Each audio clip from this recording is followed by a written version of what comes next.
lugar chamado Sinai, o brilho na face de Moisés. Abra as vossas Bíblias. Livro de Êxodo, capítulo 34. Versículo 28 a seguir, que diz assim a palavra do Senhor. E esteve Moisés ali com o Senhor 40 dias e 40 noites. Não comeu pão, nem bebeu água. Escreveu nas tábuas as palavras do concerto, os 10 mandamentos. E aconteceu que, descendo Moisés o monte Sinai, e Moisés trazia as 2 tábuas do testemunho em sua mão, quando desceu do monte. Moisés não sabia que a pele do seu rosto resplandecia, depois que o Senhor falara com ele. Olhando, pois, Arão e todos os filhos de Israel para Moisés, eis que a pele do seu rosto resplandecia, pelo que temeram de chegar-se a ele. Então Moisés os chamou, e Arão e todos os príncipes da congregação tornaram a ele, e Moisés lhe falou. Depois chegaram também todos os filhos de Israel, e ele lhes ordenou tudo o que o Senhor falara com ele no monte Sinai. Assim acabou Moisés de falar com eles, e tinha posto um véu sobre o seu rosto. Amém? Um véu sobre o seu rosto. Pastor, interessante que esta é a 6ª vez que Moisés está no cume do monte.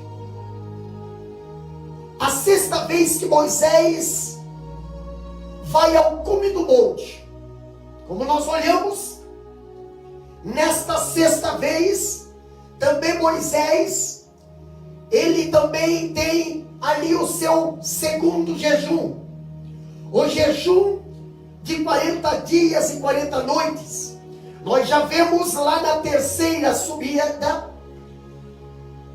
na 4ª subida, há uns estudos atrás, Moisés, ele jejuar 40 dias e 40 noites. Agora na 6ª subida, Moisés jejua de novo 40 dias e 40 noites. E realizar um jejum, meus queridos irmãos, com tamanha amplitude, estava fora da possibilidade humana. Algo com tamanha intensidade é prova do carinho, é prova do cuidado divino sobre a vida de Moisés. Meus queridos, ele esteve, ou ele estava, ali sendo amparado pelas mãos de Deus, para que ele pudesse concluir essa incrível experiência, com capacidade para reativar valores. E nós vemos que esse foi o preço que Moisés teve que pagar, sacrificando o seu corpo, sacrificando o espírito, ali, corpo e espírito, para que pudesse ser digno de alcançar os mandamentos de Deus, naquele marcante encontro ali no Sinai. Quando nós olhamos para esta 6ª subida, quando nós olhamos para Moisés nesta 6ª subida ao Monte Sinai, nós devemos entender que o jejum, ele deve ser um exercício opcional de humilhação, de entrega, de submissão, a submissão do corpo e do espírito. E através disso, é ali que onde conseguimos nos abster das mágoas, desabores. É ali que nós distanciando de todo tipo de inquietude, para sobrenadar nas águas calmas e tranquilas do nosso pastor amado, para vencermos em uma sociedade delirante e prodigiosa um amplo palco de ilusionismo e escamoteação, aonde a contabilidade é prodigiosa e ali imponderável. O que precisamos, meus queridos irmãos? Nós precisamos compreender a respeito do jejum, usando o exemplo do jejum de Moisés. Nós precisamos compreender a respeito do jejum, é que ele é uma abstinência voluntária de qualquer iguaria, por um tempo determinado e delimitado, com finalidade traçada. Ele pode ser um jejum total, típico ou parcial. O jejum total ou absoluto é um jejum sem comida e sem água. E quando nós falamos de Moisés, este jejum ocorreu com Moisés. Esse fato foi sobrenatural, que tal realização moveu os céus. E o seu rosto, ele foi transfigurado pela glória, manifestação do poder de Deus. A Bíblia diz que uma luz radiante dominava o corpo vulnerável de Moisés. Quando nós olhamos após a tragédia do bezerro de ouro, a Bíblia nos diz, após aquela tragédia, após aquele desfecho ali do bezerro de ouro e até o santo tabernáculo, nós vemos que só era possível contemplar a glória de Deus através da face de Moisés. Assim que ele desceu do monte, não apenas Arão, mas todo Israel se posicionou afastada e amedrontada pelo brilho que jazia no seu rosto. Mas pastor, tendo explicado tudo o que havia acontecido no cume do Monte Sinai, ele cobriu o clarão que senhoreava a sua face, como um véu. Isso aí é uma confirmação de todas as vezes que tentarmos para nos aproximar, implorando pela extraordinária presença de Deus. Algo muito especial sucederá em nossas vidas quando nós se aproximamos de Deus. A Bíblia diz, através desse estudo de Moisés no Monte Sinai pela sexta vez, e o segundo jejum de 40 dias e 40 noites, o fulgor do Senhor, ele nos torna diferenciado das demais pessoas, e elas certamente testemunharão esse resplendor diferente em nossas vidas. O que levou Moisés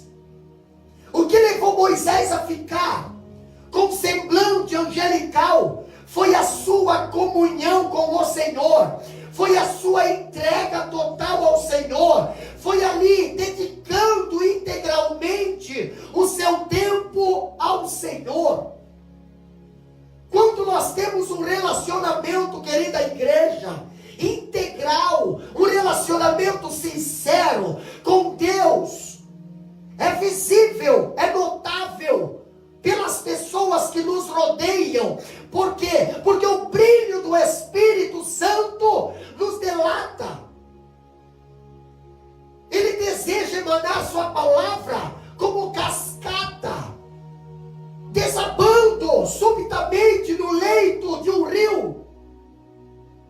cuja existência depende do fluir dessa vertente. Meus queridos, há no mundo aqueles que brilham de diversas maneiras. Uns brilham profissionalmente, outros brilham em um espetáculo rodeado de holofotes, ou até outros brilham mesmo lá no parlamento, na política, elaborando leis. O brilhar não é ruim. Todo ser humano corre atrás do reconhecimento, mas espiritualmente não é nada diferente também. Tem os que resplandecem a excelsa glória e alguns que bloqueiam o caminho da luz também. O segredo para evidenciar e cintilar o sobrenatural é estar próximo, é ter intimidade com a maravilhosa luz divina que fulgura a nossa alma. Quanto mais estreita for a nossa comunhão com o Senhor, maior será o brilho sobre os nossos. Nós, quanto mais recuarmos, estivermos menor, será a luminosidade sobre nossa vida. Meus queridos irmãos, como é doloroso, como é constrangedor saber que existem almas rugindo por não suportarem o descortinar do brilho de Deus, do amor da vida de outro. Quando você não suporta o brilho na vida do teu irmão, da tua irmã, quando tu não suporta o destaque, quando tu não suporta ali Deus usando o brilho refletindo no rosto, a presença do Senhor, isso se chama inveja. Um grande mal deletério, enraizado no seio, até no meio da igreja, que está desfigurando ali o brilho do ourive celestial, do eixo sagrado da fé cristã. O mover do Espírito Santo dentro do homem é algo visível por todos, mesmo que passe despercebido por ele. Mas assim como Moisés, que desconhecia a glória em sua face, porém é algo que o mundo cobrará de você e te fará saber se você está a brilhar ou não, se você está sendo bênção ou não, se tem algo de Deus na tua vida ou não. Toda vez que ali o abnegado e manso libertador de Israel, ele vencia a dor, toda vez que ele vencia o cansaço somático, toda vez que ele cruzava as vielas psíquicas, desfazendo os laços da teia do medo e penetrando na presença de Deus, ele era dominado por uma divinal recarga de poder. Ele era envolvido pela glória do Senhor. No entanto, meus queridos irmãos, havia necessidade de estar sempre diante de Deus, pois entre um intervalo e outro, a glória no rosto de Moisés, ela ia desaparecendo. Ele já estava tão acostumado com o fulgor, que estava inquieto em perceber que o brilho estava sumindo. Ele não queria que o povo presenciasse isso em sua vida. A Bíblia fala em 2 Coríntios, capítulo 3, versículo 13. Olha o que a Bíblia diz ali. Não somos como Moisés, que colocou o véu sobre a sua face, porque os israelitas não podiam suportar o brilho daquela glória, que era, afinal, transitória. Meus queridos irmãos, quando Moisés saiu da presença do Senhor, quando Moisés desceu o Monte Sinai com a tábua da lei, o seu rosto resplandecia a glória do Senhor. O seu rosto resplandecia a divina luz de Deus. Mas essa luz precisa ser mantida. Infelizmente, é muito difícil para muitos líderes, para muitos crentes, conviverem sem unção. E a glória, depois que tiver o seu momento de brilho perante o público. O que existe dentro de cada um é uma inflexível animação de ocultar nossas debilidades e limitações. A liderança de hoje em dia, atual, ela está vivendo a síndrome da mediocridade. O verdadeiro super-herói decaído e sem poder, que não aceita ser ajudado. O grande pecado, meus queridos, é que ao estarmos empapados pela glória divina, nós queremos de toda forma espelhar a face radiante e gritar para que todo mundo possa ver. Agora, já quando nos falta a estonteante luz do Espírito Santo, muitas vezes disfarçamos com o grosso véu da hipocrisia, disfarçamos com o grosso véu da hipocrisia e falsidade sobre o nosso rosto, para que o mundo, para que o povo acredite que ainda estamos a brilhar. O mundo exterior, querida igreja, o mundo exterior se oferece ao cristão tão exagerado e paradisíaco, com um relevo bem marcado, uma nitidez de contornos, uma riqueza de cores admiráveis, que o homem sente-se deslumbrado por esta irreal beatitude, rara e passageira. Algo espantoso, algo muito espantoso que nós conseguimos observar. E lá nos relatos do apóstolo Paulo, como restrita advertência, nós vemos Paulo advertindo contra a prática de cobrir a face. Ali é que o mascarado véu, os demais ali do engano, usado por muitos líderes, ali é contagiante, induzindo os demais ao erro. Paulo ele descreve em 2 Coríntios capítulo 3, versículo 15, dizendo que até o presente momento, o véu do engano tem coberto o coração do povo, quando a leitura da velha aliança é feita. Para que haja uma autêntica transformação, meus queridos, se faz necessário revelar a face. Por isso, só assim é possível acontecer. Se insistirmos em uma vida mascarada, certamente o poder moldador, orquestrado por Deus, pelo mestre da comitiva angelical, não se manifestará. Quando nós olhamos a palavra de Deus, nós vemos que a glória de Deus, ela foi revelada para Moisés.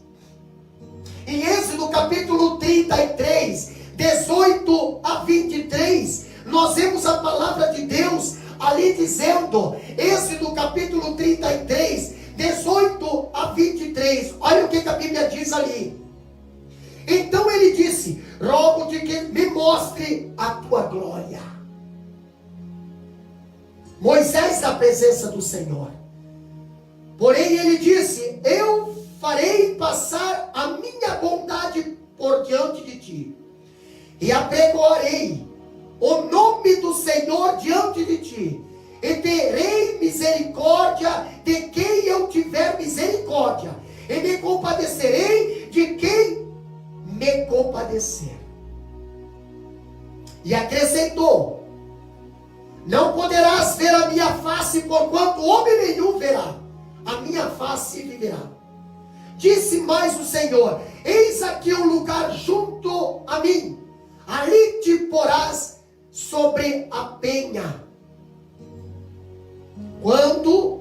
E acontecerá que quando a minha glória passar, te porei numa fenda da penha, e te cobrirei com a minha mão, até que eu haja passado. E havendo eu tirado a minha mão, me verás pelas costas, mas a minha face não me verá. Meus queridos irmãos, aqui foi o diálogo de Deus com Moisés lá em cima do monte. Aqui nós vemos o verdadeiro servo de Deus, o verdadeiro cristão, o verdadeiro servo. Ele preocupa-se mais com a glória de Deus do que com qualquer outra coisa. Quando nós vemos Moisés e os israelitas, havia visto a glória de Deus numa coluna de nuvem e de fogo, bem como na tempestade no Monte Sinai. Mas Moisés, ele desejava ver a glória íntima de Deus revelada a ele pessoalmente. E Deus, meus queridos irmãos, ele deu a Moisés um vislumbre em particular. Deus deu a Moisés ali uma visão da sua glória e satisfez o desejo do seu servo. Quando os servos de Deus, eles estão desanimados ou decepcionados por causa do pecado do seu povo, o melhor remédio, meus queridos irmãos, para o seu coração quebrantado é uma nova visão da glória do Senhor. O que nos restaura, o que nos fortalece, o que nos levanta, o que nos dá força, o que nos dá direção, o que nos dá autoridade, é o encontro com a glória do Senhor em nossas vidas. E Moisés, ali, naquele monte, ele teve um encontro pessoal com a glória do Senhor, a presença do Senhor, a presença de Deus habita no meio do povo, a glória de Deus habita no meio do povo. O livro de Êxodo começa com Moisés vendo a glória de Deus lá na sarça ardente. Para quem não conhece, para quem não sabe, Êxodo 3, 1 a 5, ali tem o encontro de Moisés com Deus na sarça ardente. Mas nós vemos que o livro de Êxodo também termina com a glória de Deus descendo sobre o acampamento e enchendo o tabernáculo, porque o tabernáculo agora estava construído e a glória desceu sobre aquele lugar no meio do povo. A presença da glória de Deus no acampamento de Israel não era um luxo, era uma necessidade. Ela identificava Israel como um povo de Deus. Ela separava-o das outras nações, porque o tabernáculo era consagrado para a glória de Deus. Nós vemos que o povo de Deus nesses últimos dias precisa ser separado, precisa ter uma identificação, precisa ter uma identidade, e a identidade é a glória do Senhor em cada vida. A glória que o mundo não tem, a paz que o mundo não tem, o amor que o mundo não tem, a visão que o mundo não tem, a santidade que o mundo não tem. Em Êxodo capítulo 29, dizendo? A Bíblia diz bem assim: ali virei aos filhos de Israel, para que, por minha glória, sejam santificados, e consagrarei a tenda da congregação, e o altar também santificarei, Arão e seus filhos, para que me oficiem como sacerdote. Outras nações, meus queridos irmãos, possuíam construções sagradas. Outras nações possuíam deuses. Outras nações possuíam templos, mas eram vazias. O tabernáculo de Israel era abençoado. Por quê, pastor? Não era só um tabernáculo, não era só uma tenda, não era só uma construção, não. Ali tinha a presença da glória do Senhor sobre aquele lugar. E quando nós olhamos a presença do Senhor sobre aquele lugar, nós vamos ver o reflexo da glória de Deus na vida de Moisés. Moisés, ele havia passado 80 dias jejuando e orando na presença de Deus, e vislumbrava a glória de Deus. 2 vezes ele jejuou 40 dias e 40 noites. Meus queridos, é de causar espanto que o seu rosto estava resplandecendo. Ele não percebeu que havia absorvido um pouco da glória e que estava refletindo na sua face. Quando você passa tempo na presença do Senhor, quando você passa tempo jejuando, consagrando para Deus, você pode não perceber, mas a glória resplandece na tua face, a glória resplandece na tua vida, a presença de Deus resplandece no teu corpo, no teu falar, no teu agir, no teu glorificar, no teu pregar, no teu cantar. E assim como Moisés, nós vemos que essa glória fez com que o povo ficasse com medo de aproximar-se dele. Mas Moisés chamou os israelitas e conversaram como antes. Mas no entanto, depois de ter falado com o povo, Moisés colocou um véu para cobrir a glória. Mas pastor, por que Moisés usou o véu? Não porque estivesse assustando o povo, não, mas porque a glória estava se desvanecendo. E Moisés não queria mostrar para o povo que a glória estava saindo. Moisés não queria que o povo percebesse que a glória estava saindo, que o brilho estava se apagando. Em 2 Coríntios capítulo 3, versículo 13, a Bíblia é bem clara, quando o apóstolo Paulo fala: e não somos como Moisés, que punha véu sobre a face, para que os filhos de Israel não atentassem na terminação do que se desvanecia. Os israelitas consideram essa glória algo maravilhoso, algo empolgante.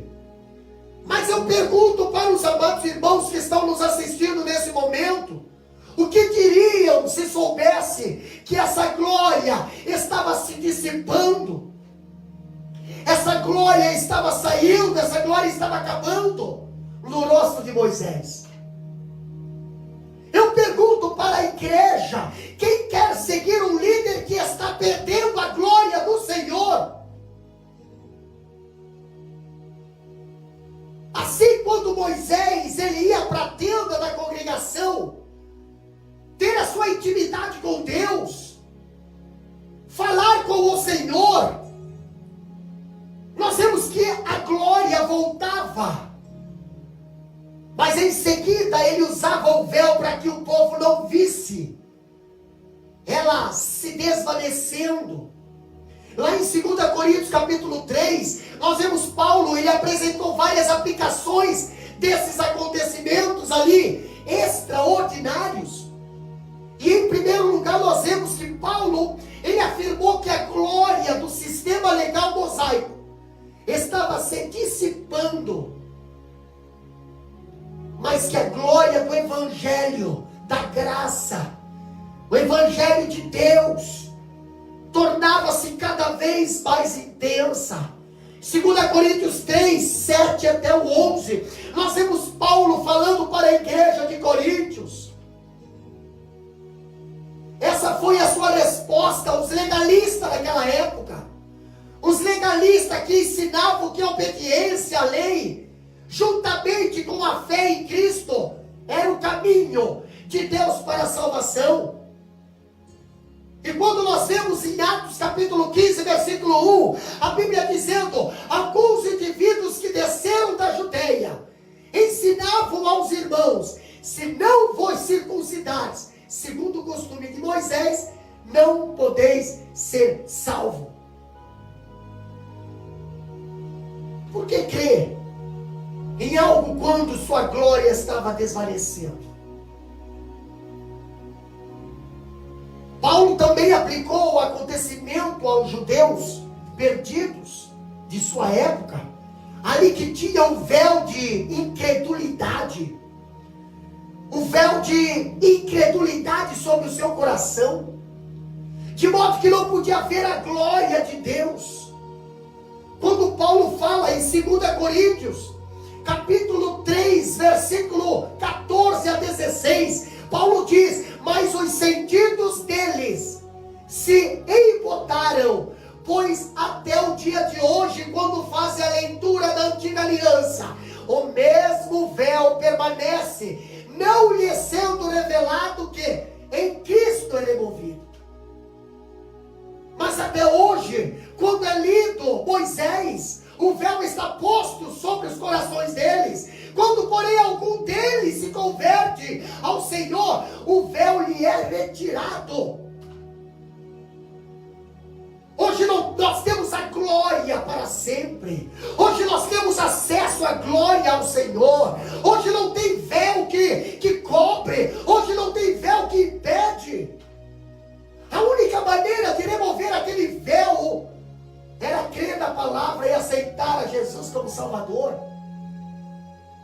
E Paulo, por fim, ele aplicou a experiência de Moisés aos cristãos que pela fé veem a glória de Jesus Cristo na palavra, passam por transformações espiritual. E por isso, meus queridos irmãos, por isso que os cristãos lêem a Bíblia, meditam sobre ela. Quando um filho de Deus estuda a palavra de Deus e vê seu filho, vê a presença do Senhor, vê o próprio Deus, ouve Deus falando com ele através da palavra de Deus. E através disso ele é transformado pelo Espírito Santo para a glória de Deus, a glória de Jesus Cristo. A glória de Jesus Cristo na palavra de Deus passa por uma transformação em nossas vidas. Nossas vidas é transformada através da glória do Senhor. E é por isso que os cristãos leem a Bíblia, meditam sobre ela. Dali, Êxodo 39, versículo 32, a Bíblia diz: assim se concluiu toda a obra do tabernáculo, da tenda da congregação, e os filhos de Israel fizeram tudo segundo o Senhor tinha ordenado a Moisés, assim o fizeram.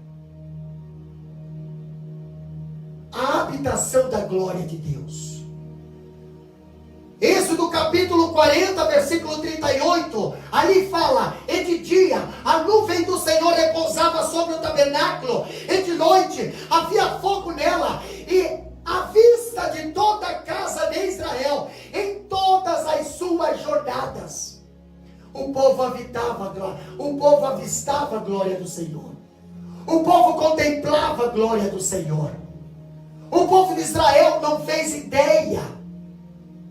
O povo de Israel não fez ideia do que Moisés havia experimentado lá na montanha. E de quão perto havia chegado de ser rejeitado por Deus e ser destruído.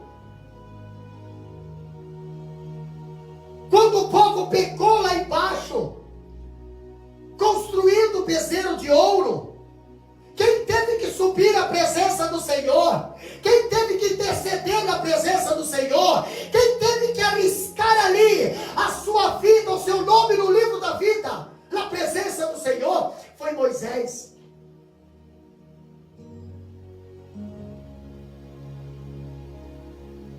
Meus queridos irmãos, nunca subestime o poder espiritual de uma pessoa consagrada, que sabe como interceder diante de Deus. Tem muitas pessoas brincando com homens de Deus. Tem muitas pessoas zombando de ministérios. Tem muitas pessoas brincando com quem deveria, com quem está intercedendo pelas vidas deles.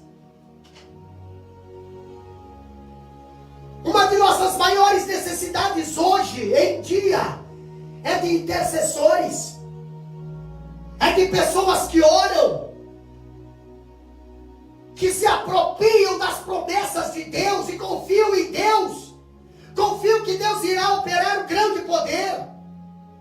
Hoje nós temos muitas pessoas que se bajulam, que se enaltecem, que se engrandecem.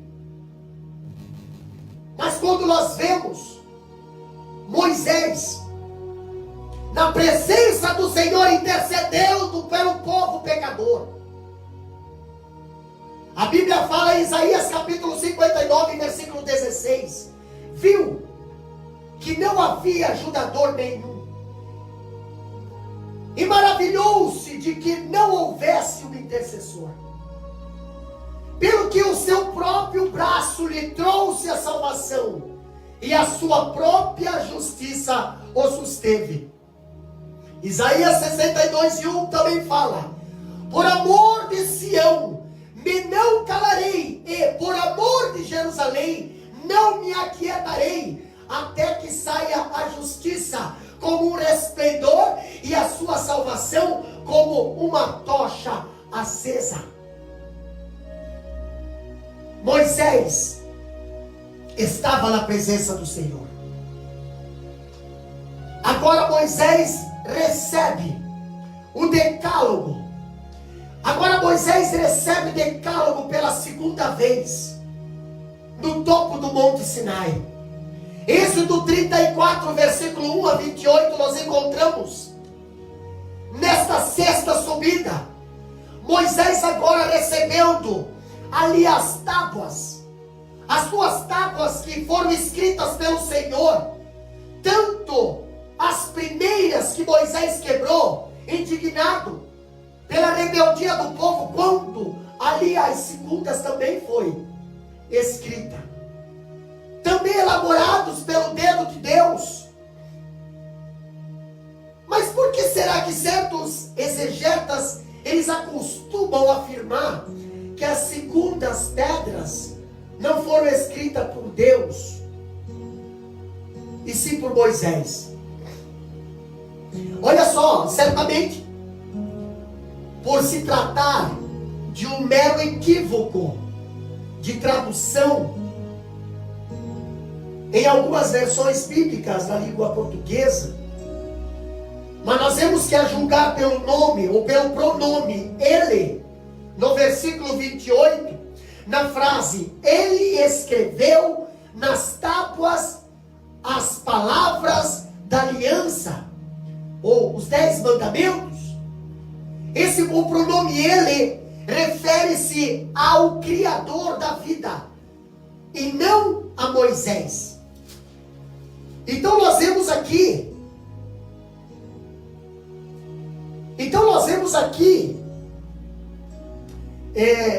podemos ver isso nitidamente também lá em Deuteronômio capítulo 10, versículo 1 até o 5, que ali a Bíblia diz: e foram estas tábuas escritas por Deus, e que foram postas dentro da arca. Está falando da arca da aliança, lá na frente, sendo feita e colocada dentro do Santo dos Santos, no tabernáculo. Deuteronômio capítulo 10, versículo 1 a 5 diz que aquelas tábuas foram escritas pelo dedo de Deus. Mas que tábua eram essas? Eram as segundas tábuas. As leis são vertentes canalizadas diretamente do canal sagrado do trono de Deus, sendo elas escritas em 2 tábuas de pedra. E Israel, meus queridos irmãos, ele deveria observar esses mandamentos, porque era aliança da parte de Deus, da parte do arquiteto divinal, para o seu povo. O eterno, santo Senhor, Deus criador da humanidade, Ele criou essas leis para auxiliar os israelitas a terem um bom relacionamento entre si e se conservarem uma adoração ímpar ao verdadeiro santo, inigualável, imutável. Quando olhamos essas leis, elas abordam 2 áreas primordiais na vida humana. São 10 mandamentos, e as 5 primeiras leis levam o homem a ter um bom e respeitável convívio com Deus, enquanto as últimas 5 nos direciona a um relacionamento entre nós. Então ali nós temos leis que nos faz ter um relacionamento vertical e leis que nos dá um relacionamento horizontal. As normas começa com um prefácio ali de Deuteronômio 5 e 6, que identifica o sublime e glorioso pastor, que deu os mandamentos ao povo com quem ele já tinha uma convivência. Uma raça ali outrora havia sido liberta da escravidão. O povo havia sido tirado do Egito. Um pacto foi feito entre Deus e uma nação.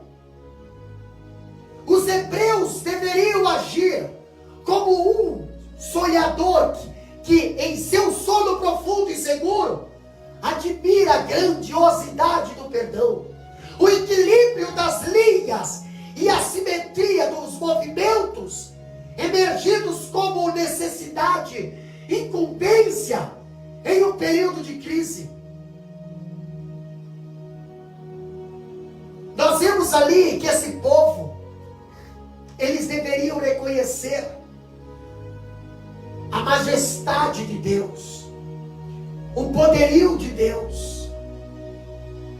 Mas quando eles firmaram esse pacto diante do Monte Sinai, na primeira vez que Moisés sobe ao Monte Sinai, nós vemos que quando Moisés, depois ele desce, na 4ª vez, com as tábuas da lei, agora escrita pelo dedo de Deus, nós vemos agora que Moisés encontra o povo que quebrou uma aliança com Deus e escolheu adorar um ídolo, um bezerro de ouro. E agora, nessa 6ª vez, Moisés está diante de Deus de novo, intercedendo. Agora nós vemos Deus conceder o perdão. Mas pastor, qual foi ali o motivo do perdão de Deus? Em Êxodo 34, versículo 1 a 28, nós vemos Moisés, ele havia recebido de Deus a promessa de que o Senhor os acompanharia em sua jornada. Mas será que perdoaria o povo por seus pecados? Ele os acompanharia como um policial vigiando um criminoso? Ou como um pai cuidando de seus filhos queridos? Essa é uma pergunta que nós devemos desvendar através da palavra do Senhor. Mas a resposta veio quando Deus ordenou que Moisés preparasse outras 2 tábuas de pedra.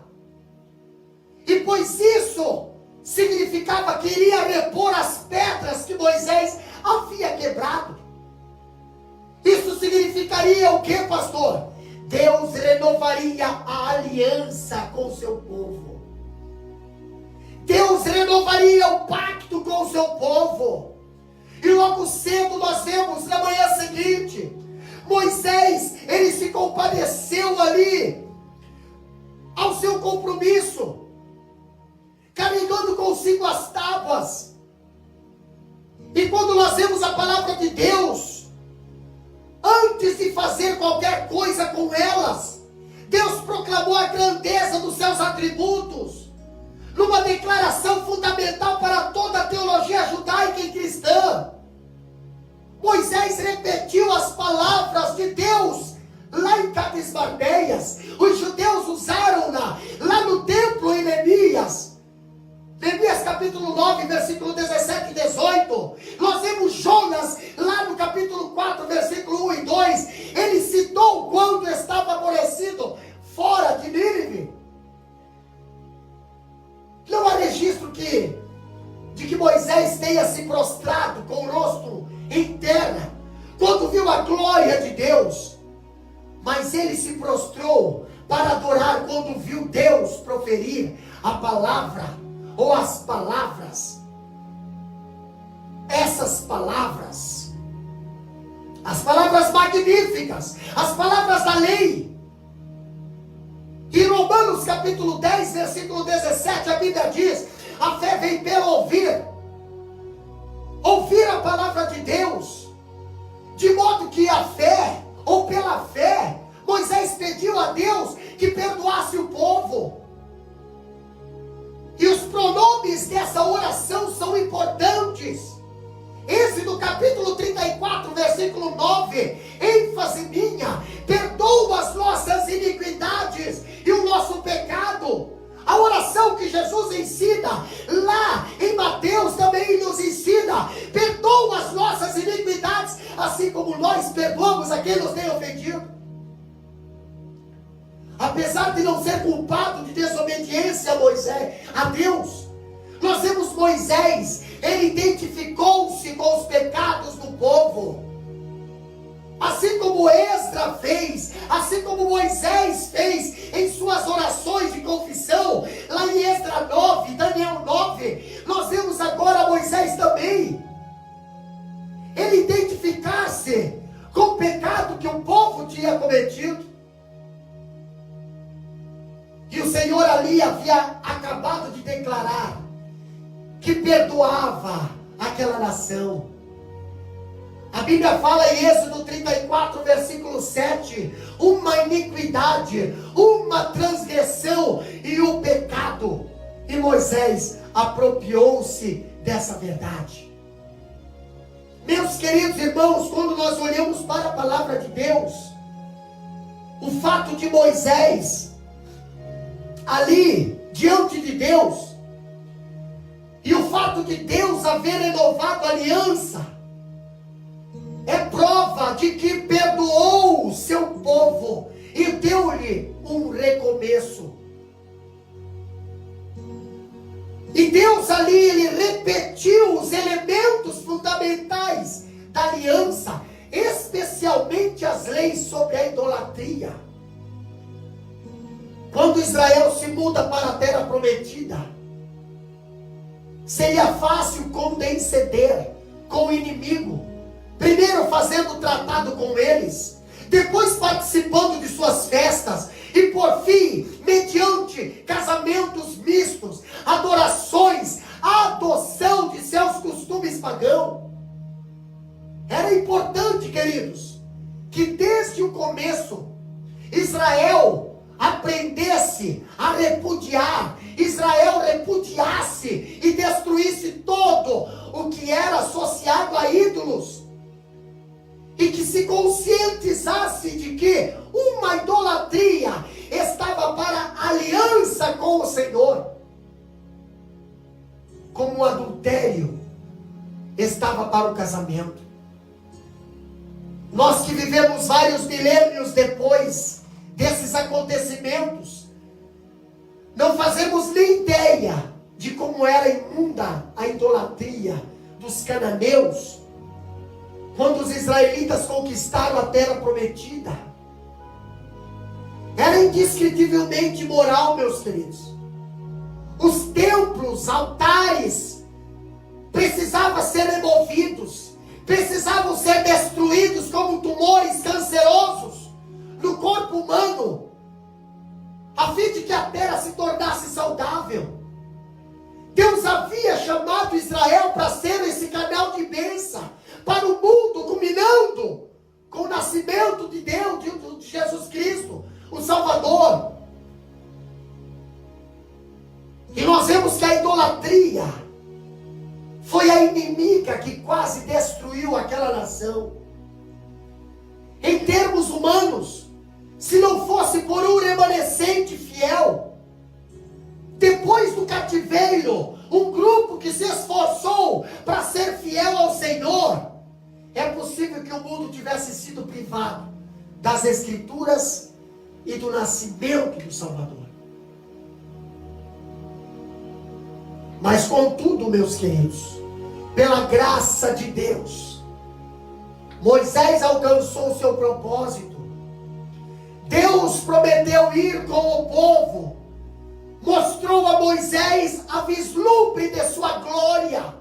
Deus perdoou os pecados de Israel. Moisés pôde voltar para o acampamento com as tábuas da lei e dizer ao povo de Deus: ali Deus havia perdoado os pecados de Israel.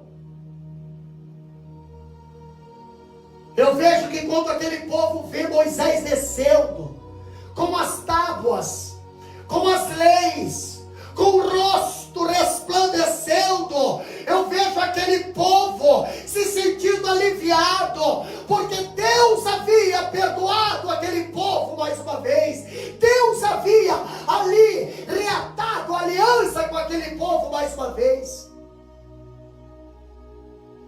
Nessa sexta subida ao topo, Moisés recebe também a ordem para a construção do tabernáculo. O tabernáculo, que do hebraico quer dizer Mishkan, ou residência, ou lugar de habitação. Seria assim o primeiro passo, ainda que provisório, representativo.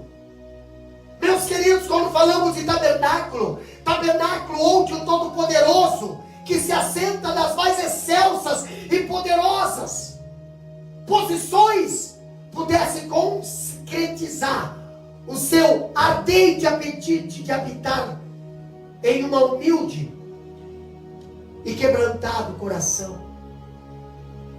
O santo tabernáculo era uma espécie de tenda. O santo tabernáculo era uma espécie de cabana ou baraca portátil. Podia ser perfeitamente desarmada, desmontada. O idealista desse projeto, o arquiteto desse projeto, foi Deus. Ele transmitiu toda a planta a Moisés. E Moisés administrou toda a obra. Êxodo capítulo 25, versículo 9, a Bíblia diz bem assim: conforme a tudo o que demonstrar para modelo do tabernáculo, e para modelo de todos os seus pertences, assim mesmo o fareis. Quando falamos do tabernáculo, meus queridos irmãos, é muito importante nós prestar atenção que esse tabernáculo foi por muito tempo assistido pelo povo de Israel no deserto, sendo substituído somente anos ou alguns ciclos mais tarde pelo rei Salomão, quando edificou ali um deslumbrante templo que veio a ser a substituir o tabernáculo. Quanto tempo Israel demorou para construir o tabernáculo? quando estava no Monte Sinai, nós vamos ver que o tabernáculo foi construído, foi erguido, após a sexta vez que Moisés subiu o Monte Sinai.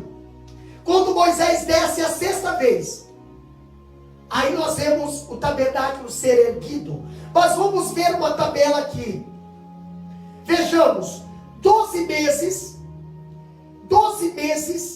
e um dia, desde a saída do Egito até a conclusão. Está lá em Êxodo 40, versículo 17. Menos 15 dias. Números capítulo 33, versículo 3. A Bíblia fala: eles saíram após a Páscoa, no 15º dia, já na metade do mês. Menos 3 meses do Egito ao Sinai, que está lá em Êxodo 19, versículo 1. Diminuindo, menos 46 dias. Moisés no cume do monte, lá na quarta vez, quando ele subiu e recebeu as pedras, as tábuas. Diminuindo, menos 40 dias, que Moisés ficou no cume do monte, na sexta subida, que está lá em Êxodo 34 e 28. Em menos 3 dias de santificação no pé do Sinai, de Êxodo 19 e 15. Então, somando tudo isso aí, segundo essa soma, Israel, ele demorou 5 meses e 17 dias para construir o tabernáculo. Quando nós olhamos esse cálculo, é sobre alguns ali intervalos que nós conseguimos detectar, sem contar outras pausas no pé e no cume do monte, que sem dúvida alguma existiram. Mas nós poderíamos afirmar, sem medo de errar, que certamente tenha levado cerca de 5 meses para finalizar o tabernáculo. Não se esqueça do que já temos dito anteriormente, que o tabernáculo começou a ser edificado após a sexta descida de Moisés do Sinai. Então nós vemos que Israel, depois que o tabernáculo estava pronto, Israel deixou o Sinai. Após 1 mês e 19 dias da construção do tabernáculo. Lá em Números capítulo 10, versículo 11, ali nós temos esta passagem, essa afirmação. Então, ele não foi elaborado durante a estadia no Egito. O tabernáculo não foi elaborado, não foi feito, não foi construído quando o povo de Israel estava no Egito. E nem anteriormente em Canaã. Mas o tabernáculo, ele foi construído, ele foi erguido em pleno deserto. A terra dos egípcios, historicamente, veio a simbolizar uma terra idólatra, terra de perversão e servidão, um lugar inundado de nostalgia, de aparência generosa e confortável, que Israel não conseguia desfraudar, mas que não passava de hipotética e surreal. Por esse motivo, que Deus não escolheu esse lugar para que sua habitação fosse erguida. O tabernáculo, ele foi erguido especificadamente para o povo que estava peregrinando no deserto, com o Egito atrás deles e a terra de Canaã em sua frente. Quando o escritor aos Hebreus, ele fala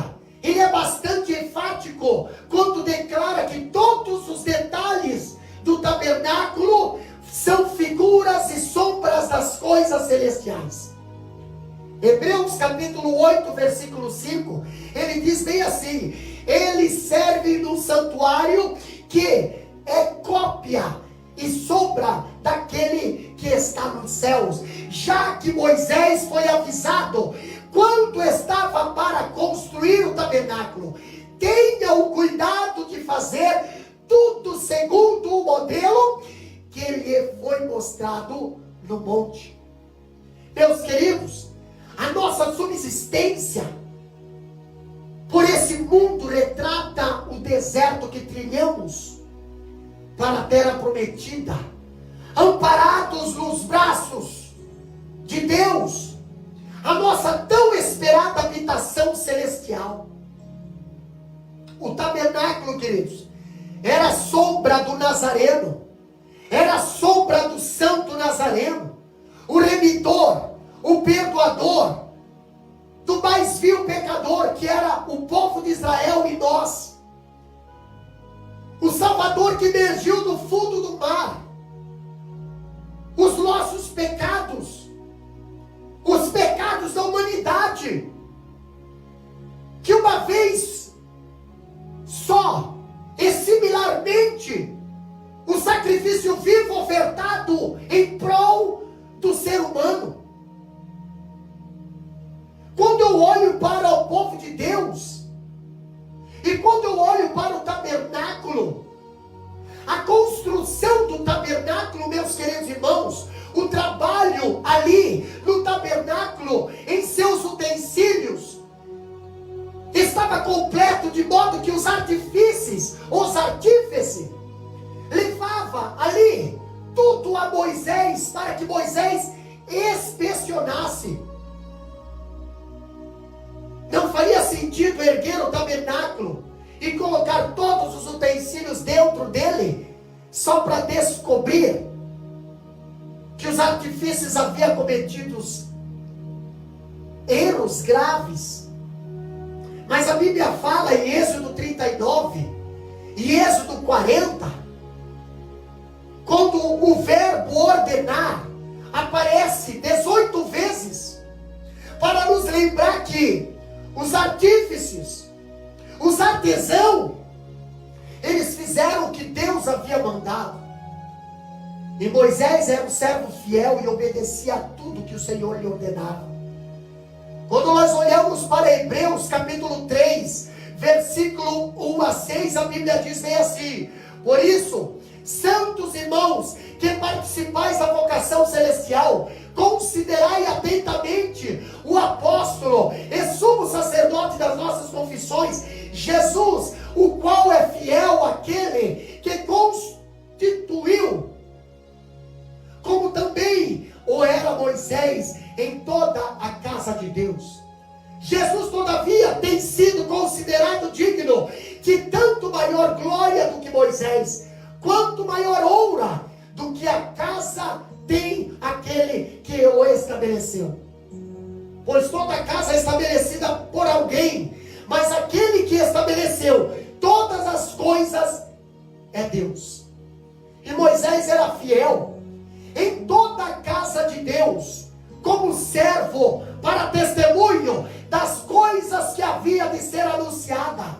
Cristo, porém, como filho em sua casa, a qual casa somos nós, se guardarmos firme até o fim a ousadia e a exultação da esperança. O trabalho foi aprovado. O artifício, eles levavam a Moisés, Moisés conferia, era assim que Deus mandou fazer. O tabernáculo foi erguido. E agora nós vemos esse capítulo, nós vemos aqui nesse livro, apresenta um resumo da consagração dos sacerdotes, já concluída, aqui em Êxodo 29, capítulo 28, 29, 30 em diante, bem como a consagração do tabernáculo e dos utensílios. Moisés, ele providenciou para que cada peça da mobília do tabernáculo, cada utensílio fosse ungido, colocado em seu devido lugar. Deus, ele não podia habitar no tabernáculo. Deus, ele não podia habitar naquela casa, a menos que tudo estivesse de acordo com o plano que ele havia mostrado a Moisés no Monte Sinai.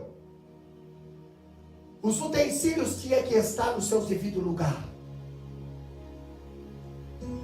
A mobília tinha que estar no seu devido lugar.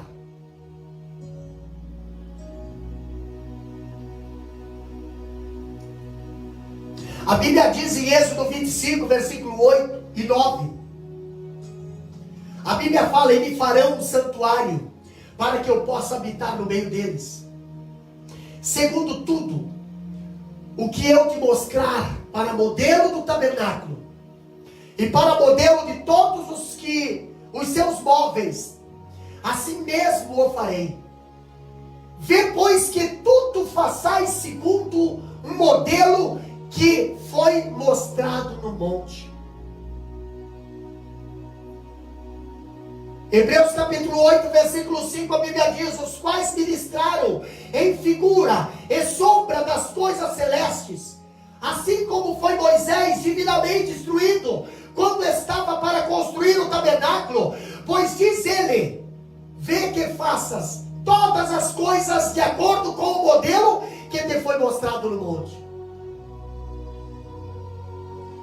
Hebreus capítulo 9, versículo 9 diz: e isto, uma parábola para a época presente. E segundo esta, se oferecem tantos dons como sacrifícios, embora estes, no tocante à consciência, sejam eficazes para aperfeiçoar aquele que presta culto. Um número excessivo de pessoas, já que sincera, já tentou realizar a obra de Deus a seu próprio modo, pedido. Depois, a bênção de Deus sobre os seus projetos. Muitas pessoas já realizaram os seus projetos, já concluíram os seus projetos, e depois pediram a bênção de Deus sobre os seus projetos. Mas eu quero dizer para você que está me ouvindo nesse momento, não é dessa forma que Deus trabalha. Não é assim que funciona o ministério. Primeiro devemos descobrir o que Deus quer que façamos, e então o fazemos para glorificar. Se nós obedecermos à sua vontade e procurarmos honrar o seu nome, então o Senhor, Ele virá, abençoará a obra com a sua poderosa presença. Depois que tudo e todos relacionados ao tabernáculo havia sido consagrado ao Senhor, a glória de Deus encheu o tabernáculo e habitou ali. A palavra hebraica traduzida ali permanecia. Quando nós olhamos a palavra do Senhor, nós vemos Moisés, ele erguer, ele montar o tabernáculo do jeito que Deus pediu para montar. Êxodo 40, versículo 35, a Bíblia diz que Moisés não podia entrar na tenda da congregação, porque a nuvem permanecia sobre ela, e a glória do Senhor enchia o tabernáculo. Essa palavra, glória, ali é transliterada como Shekinah, uma presença permanente de Deus. Êxodo capítulo 24, versículo 16, a Bíblia diz também: e a glória do Senhor pousou sobre o monte Sinai, e a nuvem o cobriu por 6 dias, e ao 7º dia, do meio da nuvem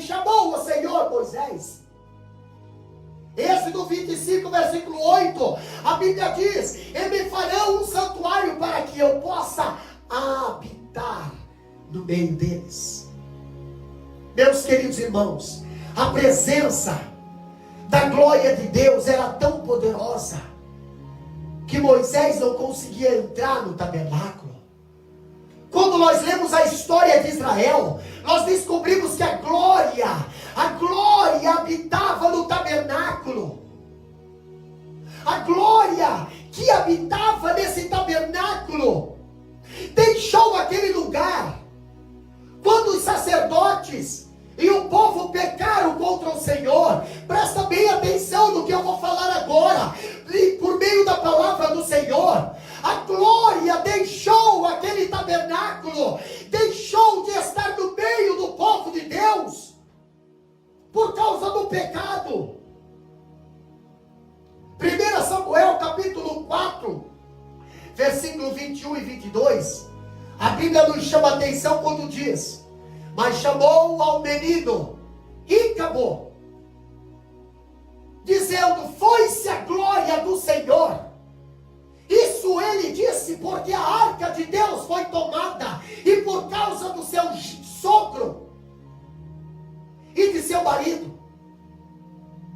E falou mais: foi-se a glória de Israel, pois foi tomada a arca de Deus. Icabod significa a glória se foi. Quando Salomão consagrou o templo, a glória de Deus voltou a habitar no meio de Israel. 1 Reis capítulo 8, versículo 10 e 11, a Bíblia diz bem assim: tendo os sacerdotes saído do santuário, uma nuvem encheu a casa do Senhor, de tal sorte que os sacerdotes não puderam permanecer ali para ministrar por causa da nuvem, porque a glória do Senhor enchera a casa do Senhor. Porém, mais uma vez, os pecados do povo obrigaram a glória de Deus a se retirar. A Bíblia fala que a glória permanecia, a glória estava. Lá em Ezequiel capítulo 8, versículo 4, a Bíblia diz: eis que a glória de Deus, do Deus de Israel, estava ali, como a glória que eu vira no vale. Ezequiel capítulo 9, versículo 3, a glória do Senhor, a glória de Deus de Israel, se levantou do querubim, sobre o qual estava indo até a entrada da casa. E o Senhor clamou ao homem vestido de linho, que tinha o estojo de escrevedor na cintura.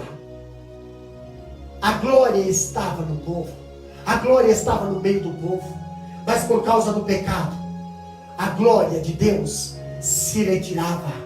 Ezequiel capítulo 10, versículo 4 e versículo 18, fala bem assim: então se levantou a glória do Senhor de sobre o querubim, indo para a entrada da casa. A casa encheu-se da nuvem, e o átrio da resplandecente glória do Senhor. Então saiu a glória do Senhor da entrada da casa e parou sobre os querubins.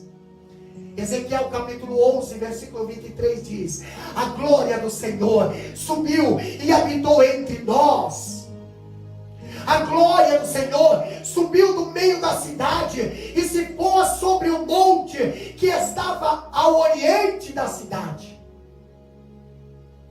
Depois disso, a glória de Deus veio ao mundo na pessoa de Jesus Cristo. Em João capítulo 1, versículo 14, a Bíblia fala: e o verbo se fez carne, e o verbo habitou entre nós, cheio da graça e de verdade, e vimos a sua glória, glória como unigênito do Pai. A tradução grega no Antigo Testamento é a palavra permanência. Ali em Êxodo 40, versículo 35, que ali Moisés fala: não podia entrar na tenda da congregação, porque a glória permanecia sobre ela, e a glória do Senhor Senhor enchia o tabernáculo. Essa glória ali de Êxodo é a mesma glória, é a mesma palavra, ali permanecia, é a mesma palavra usada em Lucas capítulo 1 e 35, ali quando respondeu-lhe o anjo, dizendo: descerá sobre ti o Espírito Santo, e o poder do Altíssimo te envolverá com a sua sombra. Por isso também, entre o santo que há de nascer, será chamado Filho de Deus. Traduzido, ali, envolverá com a sua sombra. Meus queridos, o ventre virginal da Maria foi o santo dos santos, em que a glória de Deus habitou na pessoa de Jesus Cristo. E o que o mundo fez com essa glória, e o que o mundo fez quando veio essa glória em pessoa, o mundo pregou-a numa cruz. Onde está a glória de Deus nos dias de hoje, meus queridos irmãos? O corpo de todo verdadeiro cristão é o templo de Deus. Paulo fala em 1 Coríntios capítulo 6 e 19. Assim como também a igreja é o local aonde a glória do Senhor se manifesta através dos seus filhos. E a igreja universal também.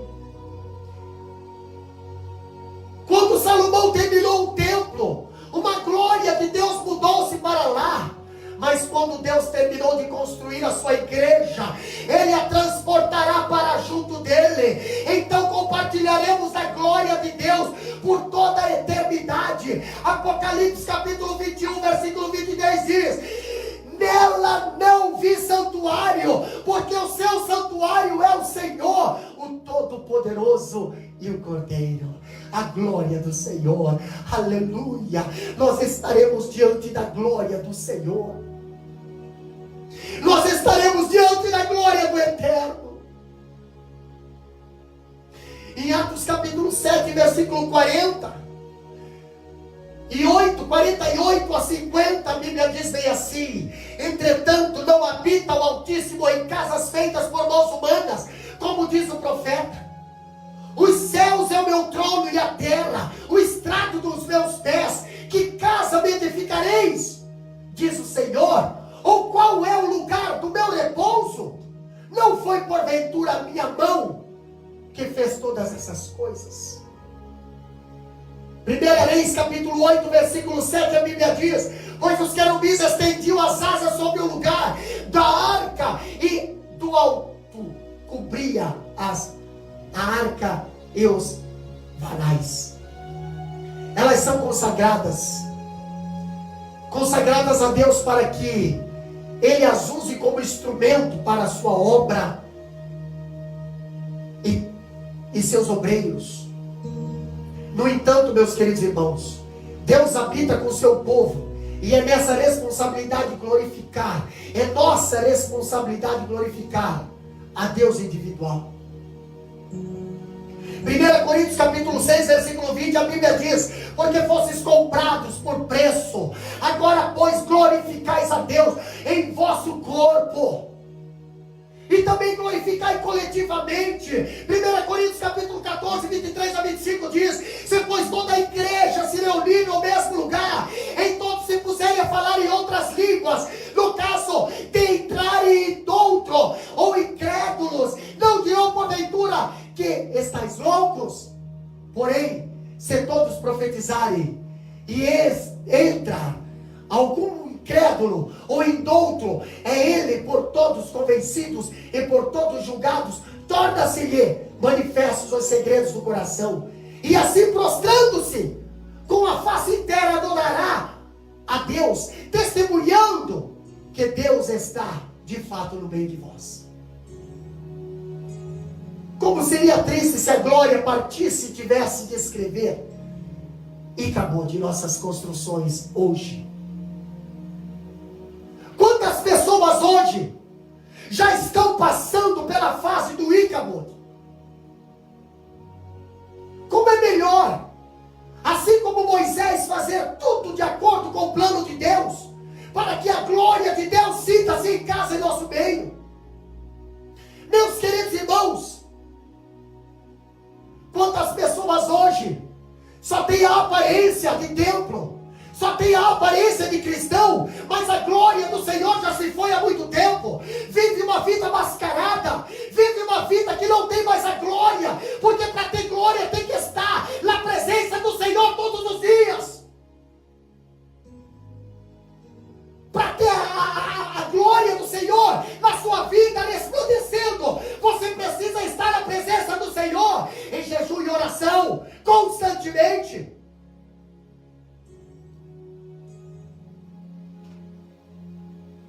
Icabod, foi-se a glória do Senhor. Quando nós olhamos para o tabernáculo, meus queridos irmãos, nós olhamos para uma mobília muito importante lá dentro do tabernáculo. Nós olhamos para uma mobília que está lá no Santo dos Santos. Se chama Arca da Aliança. E falar sobre a arca, essa arca da aliança é muito gratificante, por se tratar de um tema riquíssimo em conteúdo. Mas eu não vou me estender. Mas é extraordinária ali, essa arca, a arca da aliança. Ela é igualmente mencionada como Arca de Jeová, ou em outras traduções, Arca do Testemunho. E ela tinha o formato de uma urna ou uma caixa oblonga de madeira revestida de ouro, e ela ali era um dos objetos mais antigos e mais sagrada ali, figura religiosa do povo hebreu. O propiciatório era uma peça de ouro puro, que estava na cobertura da arca, a tampa. Ela era vista como a habitação terrena do Altíssimo. E assim que o templo de Salomão foi construído, a arca santa, ela foi instalada dentro do lugar santíssimo, o lugar mais virtuoso da construção. Essa arca, ela media aproximadamente 123 centímetros em seu comprimento e 74 centímetros em sua largura, e também 74 centímetros em sua altura, aproximadamente, segundo a medida bíblica. Essa arca da aliança, meus queridos irmãos, ela era feita de madeira de acácia. Ela era de madeira, mas ela era revestida com ouro puro, por dentro e por fora. Havia uma borda de ouro ao redor, rodeando a sua parte superior. Também tinha anéis de ouro nos 4 cantos, aonde era colocado os bastões, que também fazia parte da arca, que eram bastões de madeira, coberto por ouro também, para que conseguissem carregá-las. Então era colocado esses bastão nessas argolas e era colocado nos ombros dos sacerdotes. Em cada ponta da consagrada caixa ou arca da aliança se encontrava 2 querubins feitos de ouro. E esses 2 querubins, um voltado para o outro, seus olhares fixos no propiciatório. As duas, ali, as suas resplandecentes asas douradas, desses querubins alongadas para o alto, ia de encontro uma com a outra. Do lado interno da arca, do lado de dentro da arca, a arca da aliança, havia o que, pastor? Ali dentro havia as duas tábuas de pedra. Tábua essas que foi dada por Deus na segunda vez, lá na segunda ou na sexta subida, a segunda vez que Deus dá os mandamentos a Moisés, escrito em pedras. Essas pedras que Moisés recebeu lá em cima do Monte Sinai, estava dentro desta arca, foi colocada dentro desta arca. As pedras entalhadas com os 10 mandamentos. Também ali dentro dessa arca, um vaso de ouro contendo o maná. E também a espetacular vara brotada de Arão, que produzia ali botões, flores e também amêndoas maduras. Isso estava dentro desta arca.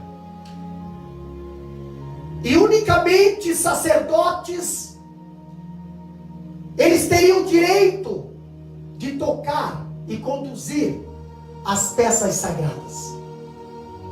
As peças, as mobílias do tabernáculo. Quando nós olhamos para a Arca da Aliança, de acordo com as passagens bíblicas, se um levita ou até mesmo um sacerdote não puro viesse a tocar a arca, poderia morrer fulminado. A Arca da Aliança, meus queridos irmãos, como propósito, ou como o próprio nome já diz, era o elo entre Deus e o povo de Israel. Ela também era usada como um estandarte em tempos de guerra, sendo levada diante dos guerreiros, revelando aos soldados que o supremo general, que Deus encontrava-se entre eles. Confiando no comandante, ou no comando divino, ali nós vemos as tropas israelitas, elas tinham forças renovadas para confrontar o inimigo. E diversos historiadores ao longo do tempo vêm tentando desvendar a sua localização. Outro exemplo que eu quero dar aqui, o povo de Israel estava com a arca em sua frente, e o povo de Israel estava marchando ao redor das muralhas de Jericó, quando houve a invasão na grande cidade de Jericó.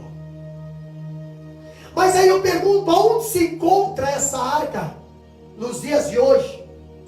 Meus queridos irmãos, alguns presumem que ela foi transportada e mantida lá na Etiópia. Outros também, eles afirmam que os israelitas, eles removeram quando notaram ali aquela repentina desalação, né? E eles esconderam em um túnel dentro da cidade, para mais tarde conduzi-la ao local seguro. Outros, algumas fontes extras bíblicas, de igual modo dizem que ela está depositada em uma caverna no Monte Nebo, estando lacrada, porém sem ter sido memorizada a localização. Né? Até já foi feito até filmes, né? Em busca da arca perdida, né? Mas existe também aqueles que acreditam que a arca do testemunho nunca deixou as portas de Jerusalém, e que ela possa estar lá nesse exato momento. em algum esconderijo visível ou confiável, né? Secretamente inacessível, debaixo lá do domo da rocha, né? Um ambiente exclusivamente separado, direcionado por Deus, através do sábio rei Salomão, para que fosse protegida até o momento exato. Mas outros dizem que ela possa estar na Babilônia, né? Pode ter sido levada pelos babilônicos e permanece lá, né? No entanto, todos que se manifestaram sobre o paradeiro da Arca da Aliança, jamais puderam vê-la de perto. Mas a Bíblia fala no livro de Apocalipse, em uma das visões que João teve, ele menciona ter presenciado a arca no céu, no templo do grande Senhor e Rei, aonde fala lá em Apocalipse capítulo 11, e versículo 19, ali ele diz: e abriu-se o céu, o templo de Deus, e a arca da sua aliança foi vista no seu templo, e houve relâmpagos e vozes e trovões e terremotos e grande saraiva. A arca da aliança, a arca santa, é uma tipologia do Cristo prometido. Assim que o verdadeiro se apresentar, o tipo já não terá mais valor.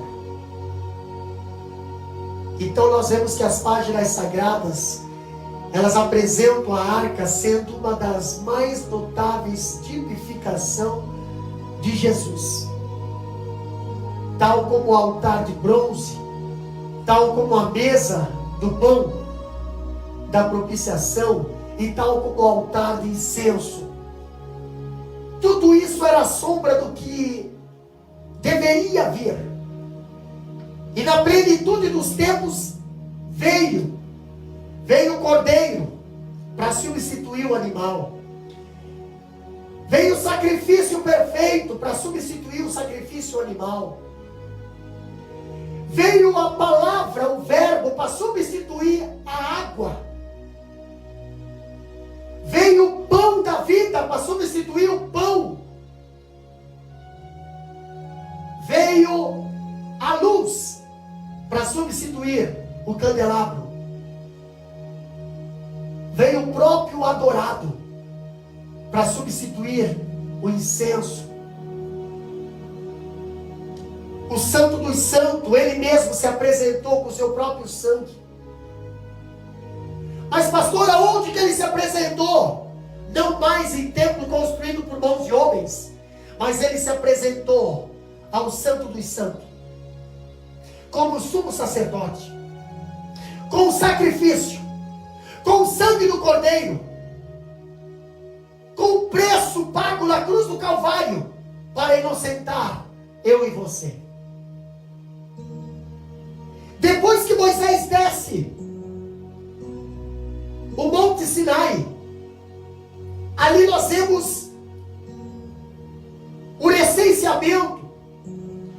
Números capítulo 1, versículo 1 e 2. Esse livro, ele já leva o título, o seu nome. O título desse livro, Números, ele é procedente da versão grega do Antigo Testamento e é alusivo ao recenseamento do povo, relatado nos capítulos 1 até o capítulo 26. O recenseamento, meus queridos irmãos, era algo trivial na época do Antigo Oriente Médio, com a finalidade de, primeiro, contar os homens aptos para a guerra, que está lá em Números capítulo 1, versículo 3. Qual que era também a finalidade do recenseamento? Era para a distribuição das tarefas do clã, do serviço religioso. Era para a cobranças de impostos, segundo Êxodo 30, versículo 1 até o 16. Cobranças de impostos. O livro de Números, ou o nome Números, esse número, ali, livro Número, ele é um livro que aborda uma ordem cronológica dos feitos vividos pelos israelitas. Nós podemos concluir que o recenseamento talvez fosse para estampar aqueles que tinham deixado o Egito. Os que haviam jornadeado durante 40 longos anos pelo sombrio deserto, e os que tinham entrado na terra de Canaã. E do nosso conhecimento, segundo pesquisas, que muitos dos que saíram do Egito, a própria Bíblia mesmo nos diz, eles não conseguiram chegar à terra prometida. Eles não conseguiram entrar na terra prometida, pois eram pessoas de trêmula visão espiritual, conturbadas, de uma audição turbulenta e enfraquecida. Pessoas, indivíduos cujo pensamento era como um enxame de abelhas furiosas que fervilhavam suas mentes. E nós vemos, segundo a palavra de Deus, em diversas ocasiões da nossa jornada, assim como o povo de Israel no deserto, nossas vidas, nossa jornada, nós enfrentamos dolorosos desertos, onde o enérgico ar sussurra, pisando em nós, em espinhos, e misturando nossas lágrimas em pó seco, esvoaçado pelo tímido vento. Independente de qual seja o estágio em que estivermos atravessando, meus queridos irmãos, o mais glorioso é podermos ser contabilizados entre o exército do Deus vivo para combater o bom combate. O povo de Israel passou por um recenseamento, e muitos dos que saíram da terra lá do Egito não foram contabilizados. Agora eu pergunto, no dia que Jesus voltar, o nosso nome, o teu nome, estará escrito no livro da vida? Você fará parte do último recenseamento, da última convocação, da última chamada. Logo após o recenseamento, meus queridos irmãos, Moisés e Arão se dirigiam até a tenda para conversar com Deus. Ali Deus pormenizou tudo exatamente como teria que ser organizado o acampamento, detalhando até mesmo as regras de partida e marcha. Deus, ele instruiu também sobre a forma de como deveria ser feito a divisão dos homens das 12 tribos. Ordenou que as tribos fossem separadas em 4 exércitos e nomeou os seus líderes. Os hebreus cumpriram à risca tudo o que o Senhor havia determinado a Moisés. E quando nós olhamos, eles ficavam acampados do lado de suas típicas bandeiras. E quando era o momento de partir, eles seguiam cada um com seu clã e com a sua família, obedecendo estritamente a ordem de saída instituída pelo Deus, pelo general, o Senhor dos Exércitos. Então, ficando estabelecida a organização das tribos em exércitos, dava-se a autorização para seguirem a caminhada. Agora nós vemos Israel segue uma marcha pelo deserto, com lágrimas, apertos no coração, mas felizes rumo à terra prometida, deixando para trás o inesquecível Sinai, deixando para trás ali onde muitas pessoas morreram, deixando para trás a idolatria, deixando para trás a desobediência. E agora, com a presença do Senhor em sua frente. Meus queridos irmãos, eu quero, nesse momento, chamar a atenção desses que estão ouvindo e dos que vão ouvir ainda essa mensagem. Cadê a presença do Senhor na tua vida? Porque o teu rosto não brilha mais. Porque as pessoas não conseguem mais enxergar. Porque você tem medo de tirar a máscara. Você vive uma vida mascarada. Você sorri, mas por dentro você está triste.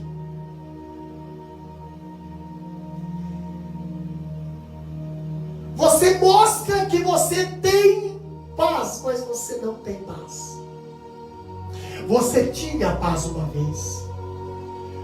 Você teve a glória uma vez. Você já sentiu a presença do Senhor uma vez. Você já profetizou uma vez. Você já falou em línguas uma vez. Você já pregou, você já cantou. Mas hoje você demonstra. Mas você sabe que a presença do Senhor já ficou faz tempo. Pastor, mas como eu faço para voltar a ter essa presença de novo no meu coração? Eu quero dizer para você nesse momento: aproxime-se do Senhor. Aproxime-se da presença do Senhor. Ah, mas pastor, eu vou ter que fazer sacrifício. Se precisar subir o Sinai, suba. Se precisar subir o Sinai, suba. Se precisar pagar o preço, pague. Se precisar sacrificar tua saúde, sacrifica. Se precisar neutralizar o teu ego, o teu eu, o teu orgulho, neutralize. Mas volte à presença do Senhor. Quando Moisés saiu da presença do Senhor, ele saiu com a palavra, ele saiu com a glória, ele saiu com a autoridade. Quem sabe você se afastou da palavra, porque você não quer se afastar do pecado, mas da palavra você se afasta. As práticas mundanas você não se afasta. Por isso que a presença do Senhor tem se esfriado na tua vida. Por isso que a glória do Senhor, que antigamente era real na tua vida, no teu rosto, no teu coração e no teu ministério, hoje já não é mais. Hoje você mostra, mas não tem. Mas você deseja. Mas para você ter essa glória, você precisa se aproximar da presença do Senhor. E sabe o que aconteceu com Moisés quando se aproximou da presença do Senhor pela primeira vez? Deus fala para Moisés: tira a sandália dos teus pés. Tira a sandália dos teus pés, porque o lugar em que você está é terra santa. Você está aqui, a minha presença está aqui. Você está aqui, a minha glória está aqui. Eu convido você, meu querido irmão, a ter essa glória na tua vida. Eu convido você a se aproximar mais e mais da presença do Senhor. Eu convido você a se aproximar mais e mais do Senhor esses últimos dias, para que aonde você passar, a presença do Senhor seja refletida através da tua vida. A presença e a glória do Senhor seja refletida através do teu falar, através das tuas palavras, através da tua atitude. Levanta a tua mão para o céu, aí onde você está. Deus querido, Deus eterno, na tua presença, Senhor, nós estamos nesta noite, Deus, te adorando, te engrandecendo, Pai, porque é somente na tua presença, Senhor, que nós nos encontramos. É somente na tua presença, Senhor, que nós recebemos o teu perdão, Deus querido, o renovo, a restauração, Pai querido, o reforçamento, Pai, de nossas vidas, na tua presença, Senhor. Deus querido, vai ao encontro de cada vida nesse momento, fortalecendo, Pai. Deus querido, reativando, Senhor, a aliança. Deus Santo, confirmando a aliança, Senhor, de muitos que têm, Pai querido, perdido aliança, Pai, porque tem pecado, porque tem se afastado, porque tem se ausentado da tua presença. Mas neste momento, Senhor, aonde tiver uma vida desejada, Senhor, desejando a tua glória, desejando o teu poder, desejando a tua presença, se manifesta, Senhor. Se manifesta, Pai, aí no lar, aí no trabalho, aí no hospital, aí no presídio, aonde tiver, Senhor, uma pessoa de mãos levantada, Pai querido, sim, Pai, que a tua presença seja real neste momento, Pai. Nós te louvamos, Pai, nós te agradecemos. Cura os enfermos, Deus, liberta os oprimidos, traz de volta os desviados, salva, Senhor, vidas, Pai, salva, Deus. Nós te pedimos, Pai, e te agradecemos, Deus, no nome de Jesus Cristo. Amém.